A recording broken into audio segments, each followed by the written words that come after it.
on Spanglish Sports World Live for you across North America.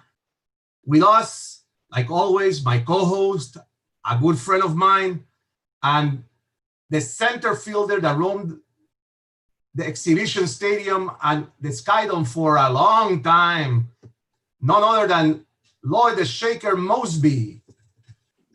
Hey, guys. As well with us, we have two of the most outstanding young reporters in the business. First, Logan Lockhart, and then Jake Carter. How are you guys doing? Good to be here. Always a pleasure, Eduardo. Good to see you, Lloyd. Hello, Jake. Yeah. Always. Yeah, same to you guys. Good to see you. Nice to meet you, Lloyd. I'm excited to do the show here tonight. Let's do it, guys. So let's start with, because the big question in right now with regards to Major League Baseball has to be, why hasn't the MLBPA checked the boxes and said we are coming back to play? Let's put the cards on the table.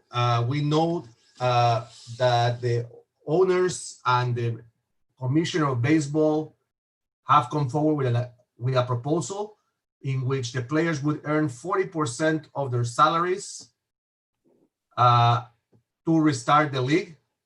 They are offering safety, they are offering locations, but what's behind the story? Why are the players so hesitant to come back?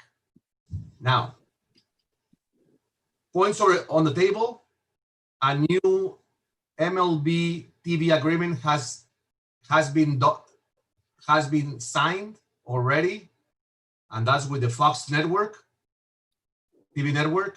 And why don't the owners want to show what that agreement between MLB and Fox was done? Lloyd, throw the first question at you, man. You used to play, you know how this works.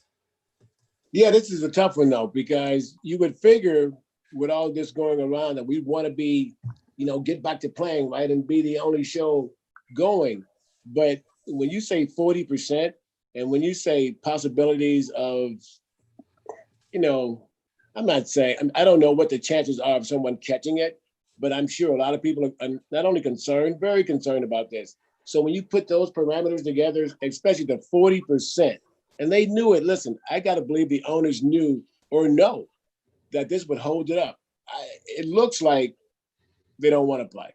And for reasons I'm not going to get into that because I don't know the numbers at Fox, but it seems like they wouldn't have made as much money or probably came out clean, or maybe 100 million, 200 million more.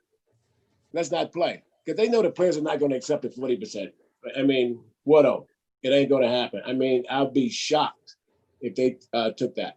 So what we are seeing is another kind of putting the players on the spot by the owners, saying you are locking us out of play. You are responsible to answering to the fans why baseball will not come back in 2020. Yeah, that's an old school move though. I mean, Marvin Miller and the players, I went through 3 strikes. It's commonplace to try to have the fans think that the players are greedy. They're holding out for all this money. We can't play. It's a pandemic. Oh my goodness. We would love to play. This is a great card here. And again, I'm hoping this is like business. I know the 40%, that's a lot of money, Ed. But the owners doesn't seem like they really don't want to participate here. So I gotta believe that the grandstanding is a great move on the owner's part if I'm saying that they don't want to play anyway. Absolutely. It's a great move. Logan, yeah. How do you see all this? Guys, isn't it amazing how we've been talking about this, it seems, for a few weeks. And last week, Lloyd, when Homer was on and Bobby Nelson was on, we got into a little bit, but it seems like it's just going back and forth, and we're on a roller coaster here, and no one really knows where it's going to end. But what I want to throw at you guys is this, and we were talking off air, and Eduardo said something very interesting about how the CBA ends in 2021. do you think that the owners playing hardball and the players also, hardball to an extent, we heard what Blake Snell had to say, and he saw some support that way as well. Do you think that the hardball play from both sides is just a tactic to show each other that, you know what, when the CBA really does come up, we're not going to play around? Yeah, well said. That's really well said. But imagine this, though. If you're an owner with this gap that we got, and it seemed like, you know, I've been watching a lot of Korean baseball guys, and I've been trying to, you know, critique it. And listen, it's working as far as no fans in the stands, right? They got all kind of gimmicks. They got paperboard people standing there. They're having a ball. So you can see where we can be getting players ready to, to do this, right? It's on the contrary. So this looks like, yeah, two people who say something's going to be coming up, and I want you to know that I'm serious about mine. And there's other guys that I'm serious about mine. But Logan, this is not the time, though, really, right? I mean, you would think we would want to.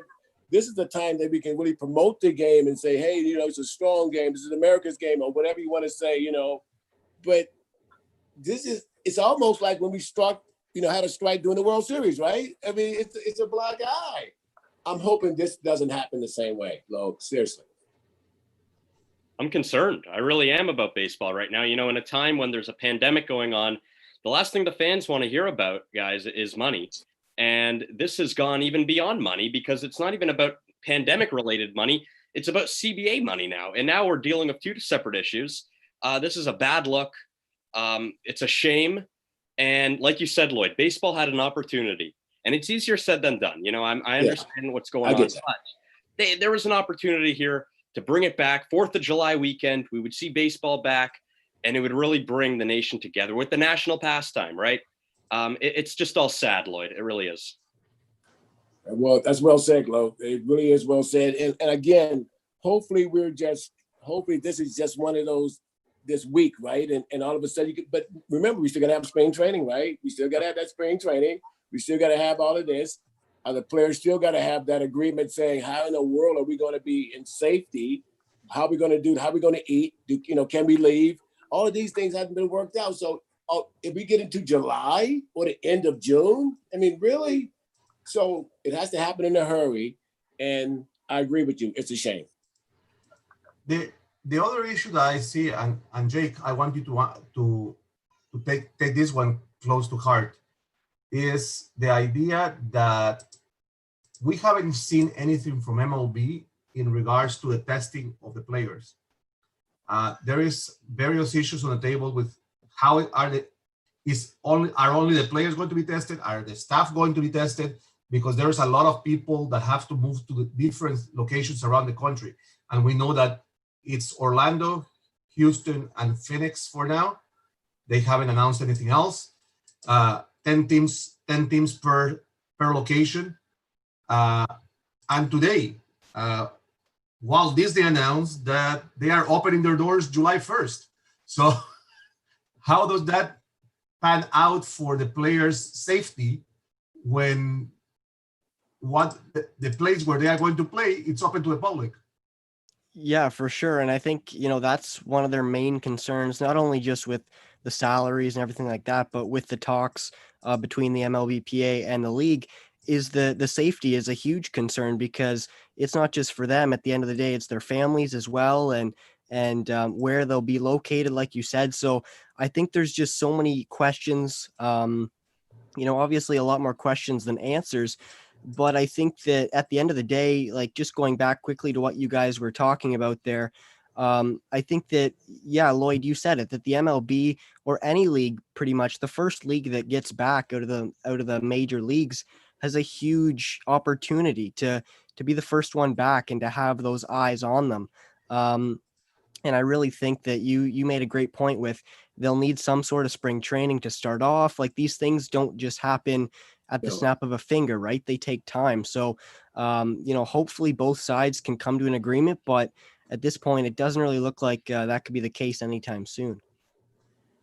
One of the other questions I have, Lloyd, I mean, I have been moving through the internet and trying to see how the players are training currently, because a lot of them have posted out in Instagram and all the social media about their trainings and shown videos. But I am concerned. I understand the player training, but the part where I'm concerned in is that there is groups of 5 or 6 people surrounding these players that we don't know if they have been tested, or if they are being tested while these players are training. Yeah, but I got to believe, Ed, that if they do this, that everyone would be tested. Again, the trainers, you can. I don't know how many guys are going to use for stretching anymore. The guys who, for physical fitness, but everyone within that is going to be tested. And I got to believe. Listen, this is a tough one, Ed. It really is, because you're talking about people's lives, right? But once again, I'm looking at the Korean baseball. Maybe they're ahead of us as far as the pandemic, and I'm not really up on that to the fullest. But I'm saying I've seen a great show that they're putting on, and I know we can duplicate that easy. And you're right. How could that be that many people within that location?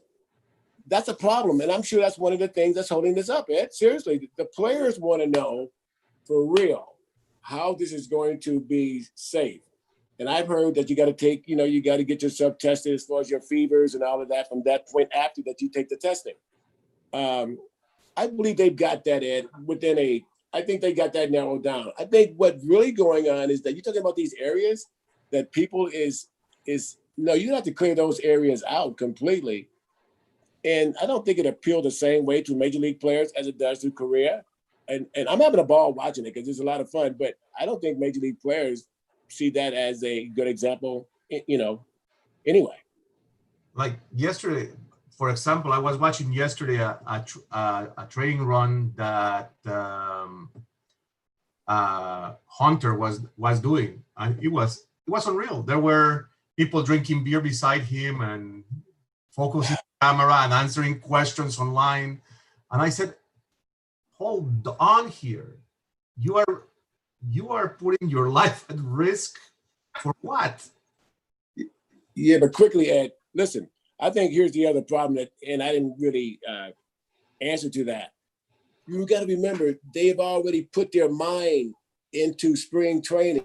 That's what, we don't start spring training when spring training starts. Spring training starts way back in the winter, right? And they done that. And then they're playing spring training games, and all of a sudden it comes to a halt. They have to reprogram themselves. All of this stuff, and I see where you're going with this. The people they're working out with, right? But that'll be cleared up. Because when they get in that one location, they'll be tested. But what I'm saying is, you're not ready. Even I don't care what kind of workouts you're doing, because you have to refocus. And now you haven't been doing the same thing that you were doing with your friends and taking, BP from other guys. It's a totally different feel to this thing coming back. But the players has to want to do it, or it ain't going to work. So Logan, I have a question for you, because you have been following this from very closely. Now we come now to the logistics of travel, because as you know, President Trump has mentioned in several occasions now that international flights coming into the U.S. are completely closed. He will not allow international flights to come into American airspace, so that everyone is secure in the U.S. How do we deal with the international players that are sitting at home because they were sent home, that have to start training? Well, number one, I think that if you're Major League Baseball, you have to work with the other leagues here. This can't be a solo show trying to figure it out on the spot and then hope for all the best. You got to work with the NBA. They have the same problem. You have to work with the NHL. They have the same problem. Okay, ask what they're doing. All three of those leagues should work together. I'll exclude the NFL for obvious reasons because they're far off right now. But those three leagues, they got to work together. So whatever it is, it's more than health officials. We've been talking about health a lot so far in this show. But Eduardo, you're right. Travel, it's huge. Okay, where are these players? We can talk about baseball coming back whenever we want, but we're forgetting one important thing, though. Where are the players? Are they even here? Can we get going right away? We can't play baseball tomorrow. We got to get on flights. It's huge. And Lloyd, to your point about spring training, that is so important because there is a mental preparation, and it starts happening in January. And, you know, when February comes, and then the pitchers and catchers report for spring training. And it's just this journey. It's almost like a season in itself, and a mental season in itself. I was there. I was in Tampa on March 14th, the day that really it ended. And it felt as though spring training was winding down then. And for it just to come crashing down, it felt like, wow, the last 2 months or so have been a waste of time. You can sense that was the mood. And to really rebuild yourself mentally, that's just another part of it that we have to mention. That's so true, Lloyd. And so when you see the owners Logan put on the table 40% cut, to me it sounds like, because they know this, if me and you know this, I played, but you know this as well, you were there, you can sense the mood, right? If the owners know that it's tough for them to get reenacted and get themselves back in the, you would never say a 40% cut. If you do this, it's for a reason, because the player's going to go, oh, hell no. Well, listen, because their minds is not there anyway fully. Yeah, there's some guys. Of course, there's some guys who are fighting out there who's ready to play. But there's a lot of the guys who just say, hey, man, you know what? Whatever, dude, but I ain't playing for that. And that's why I see this as a big-time grandstand. That's a great point, and no question about it. How do we get, and I'm sure the officials will get them green cards easily, right? I don't think that's our problem. I really don't. The flights, I don't know how many flights, don't get me in the line about that, but I promise you that's not our problem. The problem is all the other stuff that we've talked about. Location, how do you keep them there? The testing, especially the players who are coming from Dominican, right? And from other places, I mean, Puerto Rico, the people from Korea, they can't come in for real. It's a mess. It's an absolute mess. And Tony Clark, it's a tough job he's got right now. It really is, because the players are going outside of what he's saying. I know he's saying, hey, guys, just be quiet for a second. The guys are blogging, right? Guys or whatever. And so it's right now, I'm just hoping everybody come together. But like you said, it has to be very quick. Huh, Jake? Yeah, for sure. Like I think, yeah, you mentioned it there, Lloyd, and I even saw yesterday, I believe, that in some cases that those salary cuts could even be on a sliding scale. I believe it is what was reported, at least for depending on your salary. The guys that make the high end salary, like $35 million a year, would get reduced to just under $8 million a year. So I think that, for in that case, those superstars probably, there's no way that they would want to play for that much of a pay cut. But, we've talked about it already here, just how there's so many different variables. It's obviously not just the salary, it's the travel, like you guys mentioned, the location, all of the logistics. And I think it's a lot that they have to work through here before they can come to an agreement. So the next question, it's, the idea of family. Family is very important to the players. I mean, we are talking that we are going to start a season in mid-July, last couple of months before the kids go back to school, technically. And normally the players have their kids with them in their respective cities. What is going to happen if they go under lockdown for this 82 game season that is supposed to start? With that family time, are we going to have, and I don't think we are going to have an All-Star break at 40 games, because there is just no time to do that. What's going to happen in that case? Well, yeah, listen, for me, my kids came up, like say everything was all regular, right? My daughter was getting old and said, Dad, I love my friends and want to do this. Okay, great. So they came up when school was out in the summer, right? And so so that means I was in Toronto, April, May, into June without my kids, without my family. Here's the point I'm saying now. On this pandemic, I wouldn't want my family around this. I really wouldn't. And so that part mentally, if I can make sure that my family's okay, and the only way I can do that is that they're at home, I don't think that's the big one. Some guys might, they come on. We're not going 100% here, but on the big scale, I don't think that'll be a problem at all, because I wouldn't want my family in that enclosed environment. Because again, if you're saying what I think they're saying, you got to eat there, right? You got to do this, right? You cannot really leave the premises, and if so, you got to go to all these checkpoints, and then coming back in, right? I mean, the kids.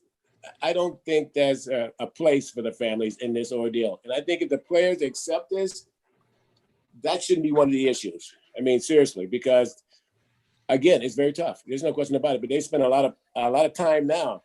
Huh, Logan? Those guys must be going crazy with those damn kids.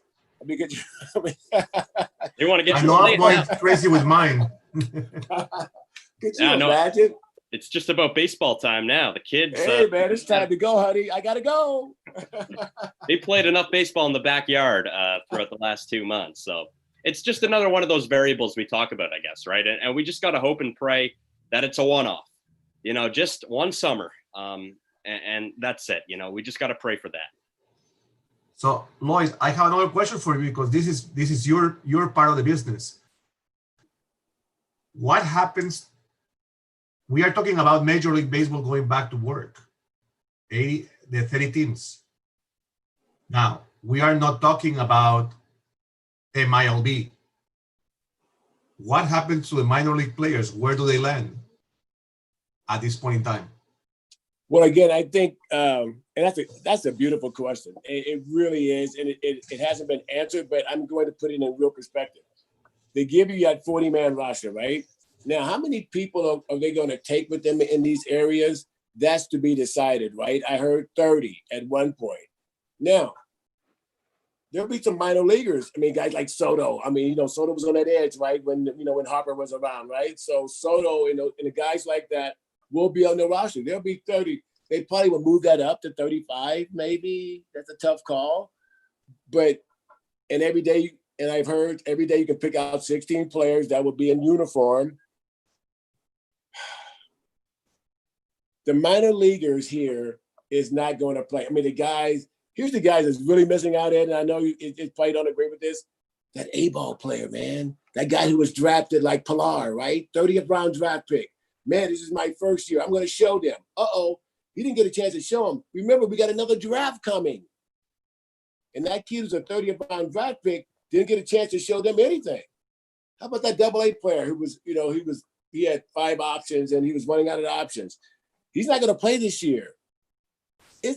Yes, the minor leaguers here is really screwed. But I think the top 5 guys, AAA, AA, whatever you want to say, they're going to be on that team. And remember, the 40-man guys will still get paid, whether or not they're going to be on that roster or not, because that agreement is there. Now, whether or not, I hope they didn't put that on the table.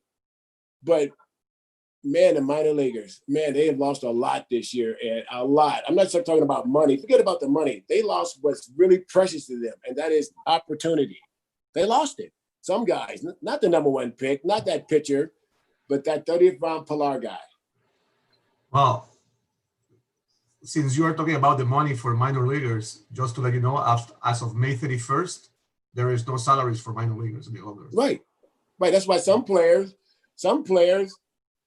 donated monies to their own teams. So now comes the question: if they go elsewhere to play and compete and try to get, whether it's the Japanese, where's the Korean, the Mexican, the Dominican League, will they be allowed back at their roles when next season? Well, one of the Korean players is already put in for for coming back and reinstating himself back into the league. But as far as the minor leaguers, no, listen, they are properties of the Toronto Blue Jays, of the Cincinnati Reds, and you can be permitted to play winter ball, right? I mean, I can permit you, hey, you need some more at-bats. But no, you cannot go and say, well, you know what? I'm going to play in Japan. You're under contract there. You can't do it. I mean, that's an easy one. That one right there, I can see where a minor leaguer, that guy, that 30th round draft pick, but he's under contract. And he wouldn't want it anyway, that 30th round draft pick. He is so they get really bummed out. Like, I mean, they really get the shot. They're screwed.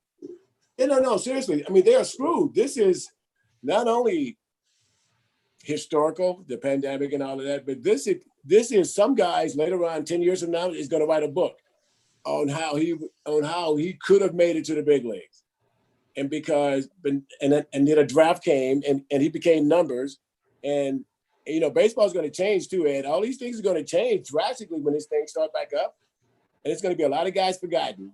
Unless they show up like Pilar did and did play tremendous, these guys will be at home. Promise you. Now, we know that and this is a question for all of you guys because I think that it's an interesting topic. Every player in the league plays, to win the World Series, but also is their service time. Pandemic came, and does it count in for the time? Wow. Because if you were, let's say, a couple hundred games short of your playing time to receive pension, just in case, what happens to you? Do you qualify? You don't qualify. It wasn't his fault that the league closed down. Yeah. Once again, this one, you got beautiful questions today, Ed. Oh my goodness. Listen, I'm gonna do this, but I'll let Logan and Jake take it from there. But listen, you did not play. You did not play. And you know what? This could happen, man. There's some guys, listen, 10 years is full pension. So pension is from day one, Ed. So you're going to get your pension anyway. But what about that guy who was brung up in April, who was brung up in June, but 9 years ago? And he's got 3 months to be eligible for full pension.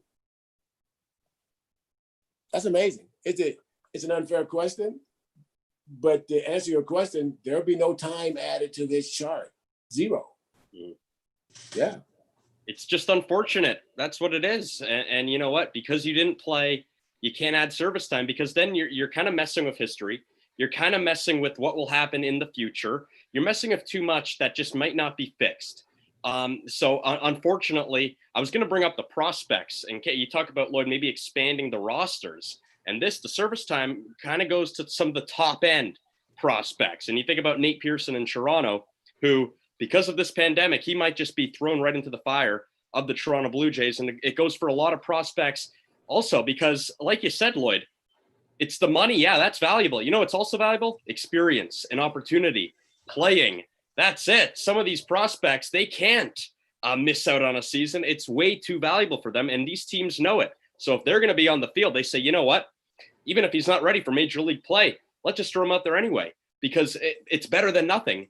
And that's the shame here. If it's really better than nothing, it's a rock and a hard place. It's tough. But the prospects, think about these prospects, you know, the minor leaguers I feel for, and they've been through a rough patch for a decade now. Decades. It's been really rough on minor league baseball players. There's such a gap, you know, and that's for a whole nother conversation. But those top end prospects, we should think about them for a minute because they might be affected differently too. Yeah, that's a great point, Logan. And I think you said it there with those high end prospects that maybe just needed a little bit more seasoning, maybe at AAA or AA, but they're right on that verge of potentially earning a big league spot. Yeah, you would almost think that maybe teams will just take a chance on them and say, hey, we are going to throw you into the fire and see what happens, because they don't think they have another choice and they don't want them to have a wasted season where they don't play. But I mean, just going back to what you guys said about service time, I think that's completely, I completely agree that I don't think you can go and try to add up service time for games that you didn't play, because that's then you start, like you said, Logan, you start getting into, fudging the numbers and hypotheticals and just things, it's a lot easier, although it is unfortunate, like you said, you just can't go and trying to make things up and add that lost time. So here comes the next one for you guys, because I am full of questions today. We have a situation with how are they going to work out the playoff situation if we started the season. They are talking about instead of the normal 14 teams, it's now 20 teams. And I don't see how that can work in baseball. I mean, especially with a shortened season at all. How do you guys feel about that? Logan, go ahead. Well, I mean, 20 teams in the play, you might as well not even play the season. I mean, quite honestly, you don't put 20 teams in a Major League Baseball playoffs. You just can't do it. This isn't basketball. This isn't hockey. And even the NFL wouldn't even think of doing that. But Major League Baseball, 14 teams, that's enough. You know, when you play 82 games, I get if you want to go one of two directions. You can either put a little more in, or you can keep it the way it is and say we're going to shrink it because, you know, in a shortened season, you want those games to be as valuable as possible. You can't play 82 games and then have over 60% of the league just get in the playoffs, right? I mean, we're just throwing away games and we're saying, you know what, the season really didn't even matter. It was, you know, just for recreation, you know, just for your own enjoyment. No, those games have to mean something. So I would keep it at 14 at the most, 12 ideally. I'm a fan of 10 right now, but I know they're expanding it anyway. So again, we have to understand the MLB is going to experiment with different things because they're going to use the pandemic as an excuse to say, okay, well, we'll put in a universal DH and we'll take away video replay or even add more video replay. We'll limit bullpen use. We'll do this. We'll do that. We'll experiment with a lot of things. And the playoffs is just one of those things. Now, I agree. Yeah, I agree with that. Yeah, I mean, now that you got into that topic, because now you open a kind of worms that I have. We go back to the other side of the coin, the umpires. They were talking about using a computerized umpire. Yeah.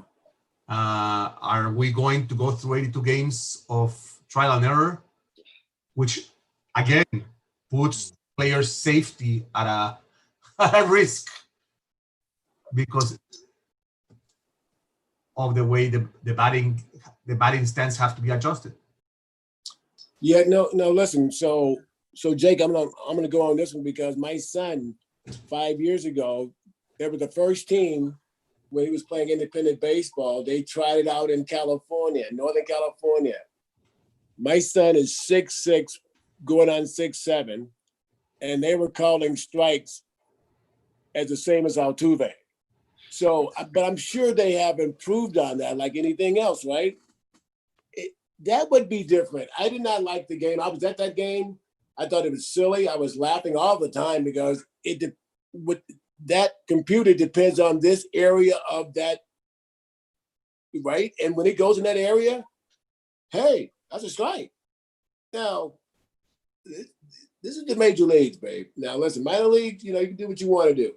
But I can no longer argue or look back at the umpire anymore. I mean, who do I go? I mean, they don't have to do that this year. They don't have to do that this year. The umpires are blind enough. They can sit back a little bit further. They also have been tested, right? All these guys have been tested.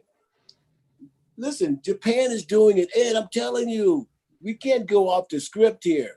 Baseball. We want to see baseball. I don't want to see implement the rules later on. That's fine. We want to get rid of it. But right now, we're trying to play the national pastime, like Logan said. Let's play with the rules that we already got. Maybe want to speed some stuff up. I get it. But that's not one of them. No, please. Not now. Yeah, Lloyd, I completely agree with that. And I think that, they should just be concerned about trying to get baseball back the way it is. I think that they're already going to have enough challenges as it is and enough, different rule changes or changes they'll have to make because of the pandemic. I think that just adding in or taking out umpires, I guess, would just be, in my view, it would just be too much. I think that you're already going to have a shortened season. There will already be these different variables. I think just keep it the way it is. It's tested, it's proven. We know, although umpires do make mistakes, we know they work, with computers. Although they have tested them at the minor league levels, it's just another wrinkle that could complicate an already challenging season. And you got to remember, Jake, that they're replacing the most important umpire, not the third base umpire, or not the guy down the line umpire, not the first base umpire. You're replacing balls and strikes umpire. That's who I depend on doing baseball game. I don't care about those other guys. If they missed my one that went up the third base bag and they missed it, damn, that guy's. But nowadays they got instant replay, right? But that guy calling ball and strike, you can't replace him right now because the players are not ready for it, babe. I mean, you'll see guys blowing up at the plate with nobody there. It would be hilarious, though. I'd like to see that. I would miss not seeing Richie argue balls and strikes. But I would love to see this. I mean, I don't want to see it, but I would love to laugh a lot. Because I laughed that night at that ball game, the minor league game, man. Guys were stunned, and they had no one to argue with. Imagine that. If guy turned around and there's nobody there, you're out. Oh man, I loved it. So, you know what, guys? We got to keep laughing because I got to believe. Listen, this is one of the greatest games you can watch. And if I'm watching Korean baseball, and I'm telling you, I'm having a good time. These guys do some funny stuff. But the things I'm really seeing is just a guy hitting the ball and running, and a guy he's hitting a cutoff man. Oh, he missed a cutoff man. And as a coach in me, I'm going, damn, he missed a cutoff man. I don't have any of that, Ed, to complain about. Let's play ball. It's not my money now, so don't give me the line about it. But let's play ball, please. So I want to bring a little antidote because I was kind of talking this afternoon with A-Rod. And as you know, we are trying to get him on our show. He couldn't make it tonight. He told me that for sure he is going to make the effort to be as soon as possible in our show. But it'd be great. I was kind of questioning him on his acquisition of the New York Mets. And he threw something into the pot that I was like very, very, very surprised about. And that is that J-Lo's former husband is now part of the acquisition team. Anthony? Mark Anthony? Yeah. But now that brings a conflict of interest. I don't know how Major League Baseball will view it, because remember that he's part owner of Octagon Representations, which represents at least 100 players of high caliber in Major League Baseball. So how do you deal with something like that? Will MLB say, hold on, you are an owner, you cannot be an agent? I'll get it to the smart guys in Jake and Logan there. Well, if Derek Jeter can own the Marlins, anything's possible, right? So put that out of the way first. But no, it's interesting. The conflict of interest in the business world, it's huge. This is not a sports issue anymore. We're talking about, insider trading and stuff like this. Look, if he's part of an agency, I'm sure the MLB will do an investigation on the whole thing. And they'll say, what is your involvement in the agency and how will it affect any personnel decisions if you do have any involvement with the New York Mets? That would be the number one question. And that's what they'll investigate. I saw when Jeter went to the Marlins and there was some stuff going on there. And sometimes I feel bad for the people in Miami. They've gone through some tough ownership changes there. But you know what? At the end of the day, when Jeter got down there, the MLB made it clear that they don't involve themselves in any personnel decisions. Rob Manfred said it multiple times because the Marlins came under the gun when they traded Stanton and they traded Ozuna and they traded Yelich all at the same time. And people came at Rob Manfred and said, how can you allow this to happen? And he said, we don't involve ourselves in any personnel decisions. If someone is eligible and appropriate to buy a team, then they will own the team. I think that's a great point, Logan. And I think that the MLB, it's tough to say what exactly they would do, but I think what you said there about the investigation, I think that would obviously be a great step. But I think other than that, they would just have to ensure that maybe do one or the other, and not mix the two, obviously, and being a team owner and an agent for Octagon. But Oh no, he's not an agent. He's the owner of Octagon. Okay. So it gets more complicated. Yeah. So yeah, that makes it even more complicated. But yeah, I mean, it'll be interesting to see what the MLB decides to do, if they do decide to do anything. But I think they definitely would. Yeah, in this case, I don't think that's. I get you, Ed. I mean, that does look kind of funny, right? But am I correct in saying that Jay-Z now owns I think, an NFL team, or certainly part owner? And he was an agent before this. I mean, a big time agent. I mean, the Los Angeles Lakers right now has a big time agent who is now that's where it's gone. Now, I mean, this is different, like companies and all of that. But listen, Major League Baseball wants people that has money, right? Because obviously the guy from the Marlins is not good for the game. He's selling off players, right? He's selling off players. I don't know if it's monetary, but he's selling off players, and Jeter looked bad in this too.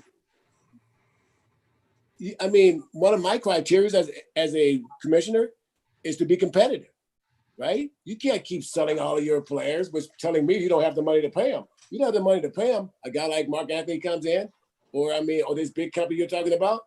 Listen, Major League Baseball is thinking about money. And I'm not saying that it's not going to look into the improprieties. I'm not saying that, but I am saying they are worthy of the cause.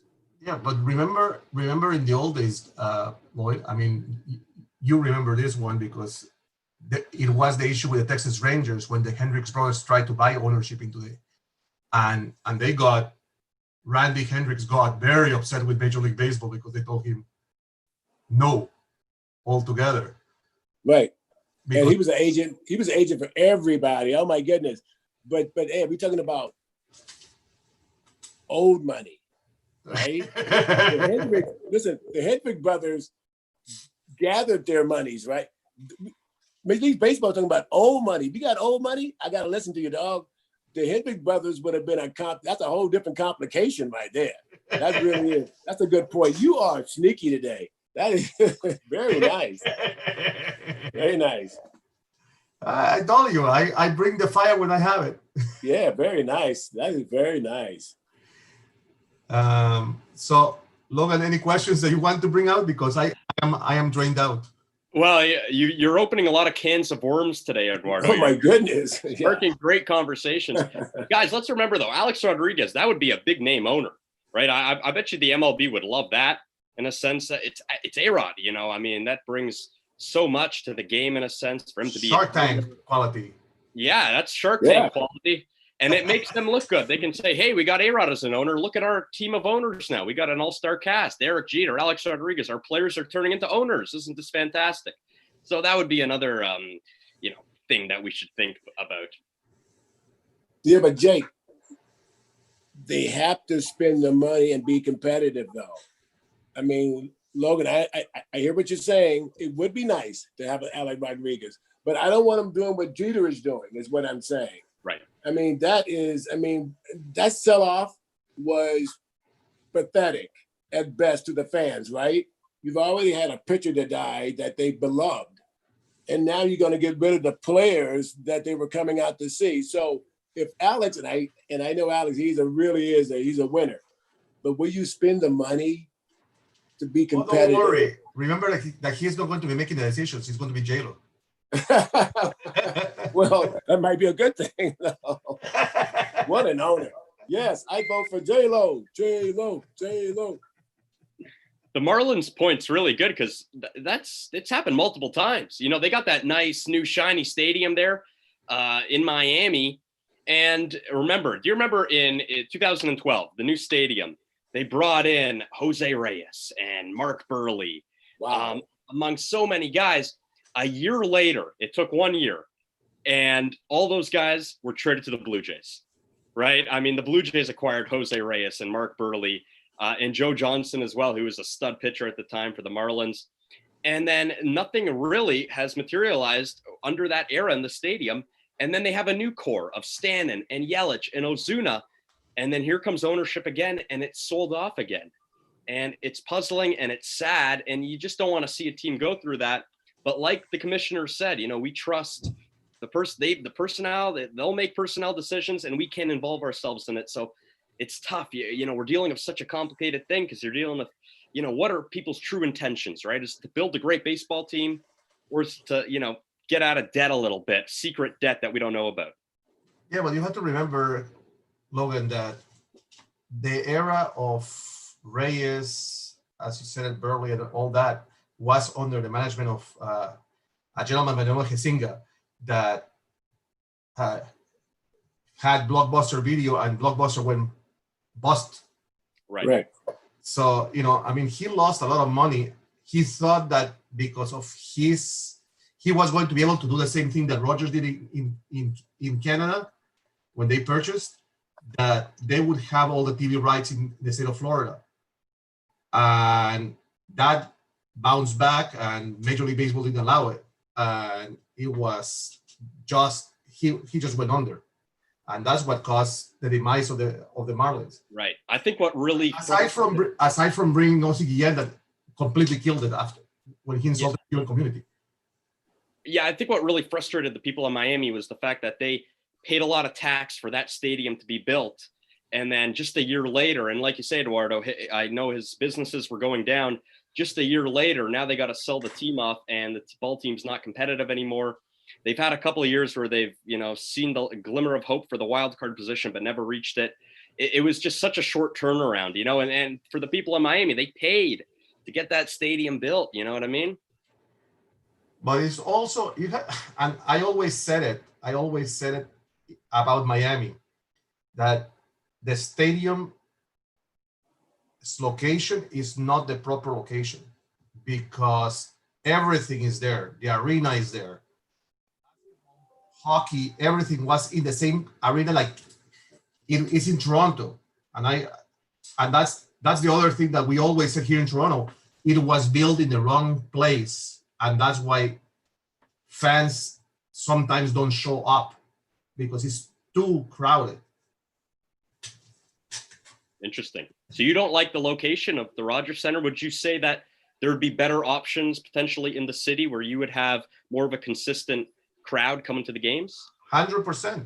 I mean, in the days when Skydome was being built, and let's call it Skydome because it was Skydome, you had the property at the 401 and Yonge Street that had highway access. It had the subway. Everything was there.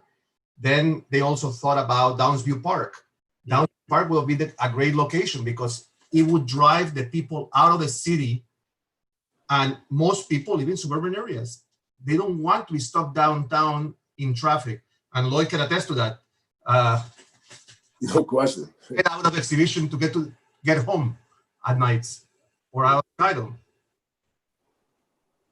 Yeah, but I think in building a stadium, and you're exactly right. Listen, but I heard Woodbine, right? I mean, they even thought about Woodbine. That was way, way long ago. But Ed, here's what the mayors and the political people are saying.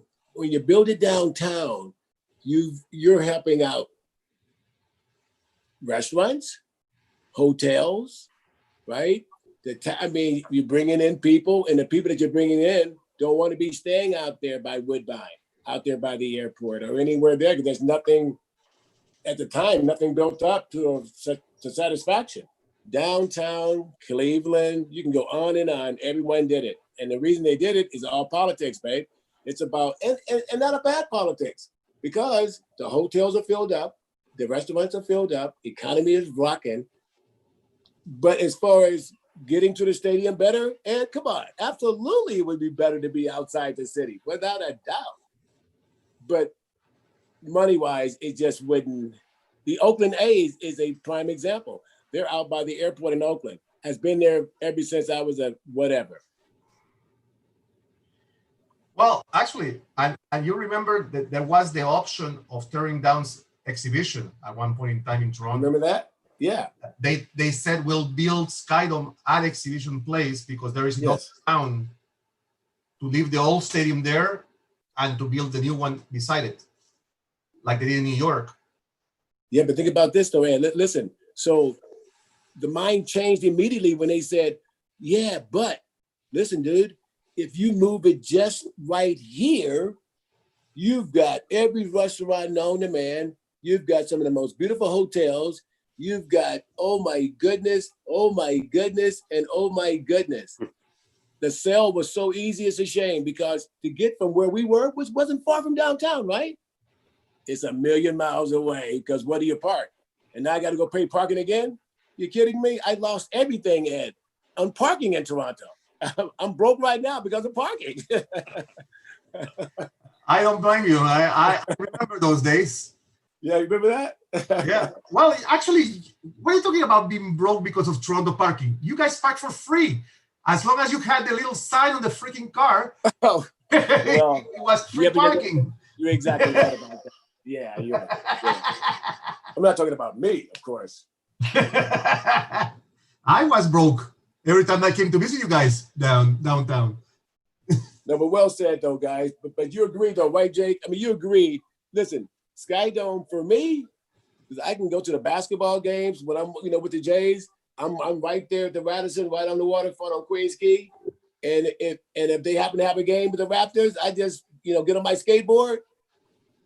Yeah, for sure. Yeah, Lloyd. I think that, obviously there's a lot of logistics that go into it and planning and things like that with the cities and things. But I think that a lot of it, like you said, has to go into, all of the surrounding businesses and the restaurants and things like that. And I mean, you look at, maybe a little bit of a comparable could be in the NHL with the Ottawa Senators. Their arena is in Canada, which is a 40-minute drive or at least, something like that outside of Ottawa. And they just don't get the fan support because a lot of the people from Ottawa don't want to drive on the highway out to Canada. I mean, but I mean, with you, what you were saying, Eduardo, I mean, with building it at one of those different locations in terms of the Skydome or Rogers Center, it probably wouldn't have been that far away, a 40-minute drive. But I do think that building it downtown is a better idea just for, the access to restaurants and shops and everything from that point of view. But the one downside is, the dense population and the traffic and everything. Yeah. Like that. Yeah. Yeah. And quickly though, listen, so I got friends coming in from London, from all kind of places, St. Mary's, but guess what they do? They stay all night for or they'll stay for 2 games, right? And with the Ottawa Senators, they're probably in the area to where, again, there's no food. I mean, there's no excitement happening there, right? It's not downtown.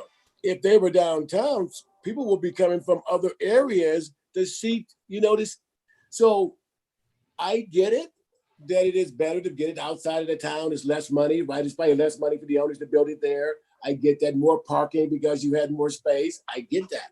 But as far as the long run and as far as the politics of people palming our mayors to get this done in order for the restaurants, it's a gimme, Ed. It's a gimme, dude. Well, guys, another show has gone by, and we already. Can you imagine this? An hour has gone by, and we have enough to talk about. So we'll catch up next week on this same channel, on Zingo TV Channel 250, part of the BarnBurner Network. Remember to download the apps on the iOS and Android stores, both the Zingo and the BarnBurner app. Remember that Lloyd will be here with us, always attentive and always responsive. How about that? Just remember that Spanglish Sports World comes to you again on Saturday at 1 p.m. Saturday at 11 a.m. Saturday at 11 a.m. where Logan, myself, and other great people will be around to answer. Now, we don't talk baseball in that show, but we talked soccer and basketball and hockey. And the only thing you have to do is hear us, read us, watch us, and download us. And until next week, or until Saturday if you want to attend, this was Spanglish Sports World English edition. I thank Logan Lockhart, Jake Carter, and my co-host and good friend Lloyd Mosby for being with me today here on Zingo TV Channel 250 and Spanglish Sports World. See you, Jake. See you, Log. Bye, Lloyd.